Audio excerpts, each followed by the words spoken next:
Dan kita akan sedikit mengambil pelajaran. Yang pertama, pelajaran yang bisa kita ambil dari kisah yang cukup panjang ini adalah pentingnya sebuah kejujuran. Pentingnya sebuah kejujuran. Karena sesungguhnya dalam kejujuran tersebut akan menyelamatkan pelakunya dari murka Allah SWT di dunia maupun di akhirat. Yang namanya orang dusta di agama manapun itu pasti dibenci. Gila pembodan. Wong senang lombok di komunitas apapun, di agama apapun mesti orang disenangi. Gila pembodan. Apa jenengan senang orang lombok? Tentunya tidak. Orang kalau kita didustai sama orang ya di lombok ini kalau wong rasanya apa? Mangkel ya. Rasanya mangkel. Mulai seperti misalkan tekannya utang, terus kemudian ngomong harus bayar 1 bulan setelahnya. Begitu ketemu kok apa? Ya, kalau yang lain ini rasanya apa? Ya dongkol ya, rasanya dongkol. Makanya pentingnya sebuah kejujuran. Yang mana Nabi Shallallahu Alaihi Wasallam berkata dalam sebuah sabda sahih yang diriwayatkan oleh Bukhari dan Muslim, beliau mengatakan alaikum bisidqi fa inna sidqa yahdi ila albir. Peganglah oleh kalian perilaku perbuatan jujur, karena perbuatan perkataan jujur ini akan mengantarkan dirimu kepada perbuatan baik. Fa innal birra yahdi ila jannah. Kata beliau, dan kebaikan ini, amal soleh ini akan mengantarkan pelakunya kepada surga. Kemudian kebalikannya, alaikum bil kadhib fa innal kadhiba yahdi ila al-fujur wa innal fujura yahdi ila an-nar. Dan hati-hatilah kalian, jangan melakukan, jangan senang berdusta, karena yang namanya dusta ini akan mengantarkan pelakunya kepada neraka. Kita sering menjumpai orang dusta, seringkali mengabaikan tentang prinsip atau menggadaikan agamanya atau harga dirinya. Ini biasanya orang yang senang dusta. Gini kan?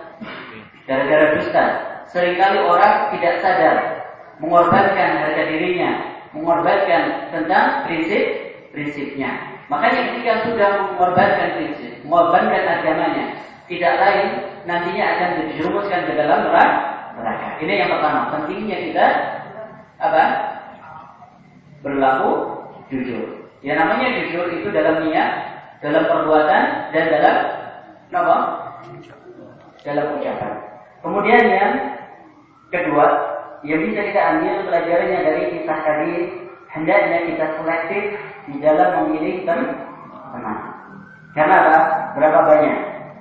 Seperti yang kita katakan, berapa banyak orang yang terjerumus dalam perbuatan maksiat disebabkan oleh pengaruh teman.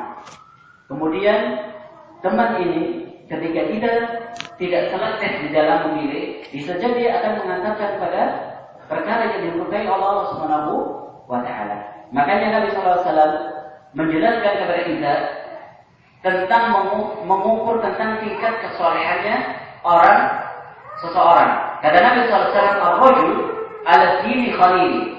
Seseorang itu dinilai agamanya dengan temannya.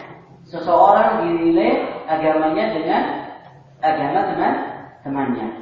Falyanzur ahadukum man yuqallil. Maka lihatlah kepada siapa orang tersebut bersahabat. Hadis diriwayatkan oleh Imam Dawud, Tirmidzi dan disahihkan oleh beliau. Di dalam hadis ini menjelaskan kepada kita bahwa orang itu biasanya seringkali terpengaruh dengan agama temannya. Kita ambil contoh. Misalkan kalau teman kantor misalkan, pokoknya kalau habis mendengar azan zuhur itu keluar ke kantor sebelum makan siang langsung ke masjid. Ketika itu dijadikan sebagai teman, mau tidak mau kadang kita ikut. Barangkali pertamanya perkewo.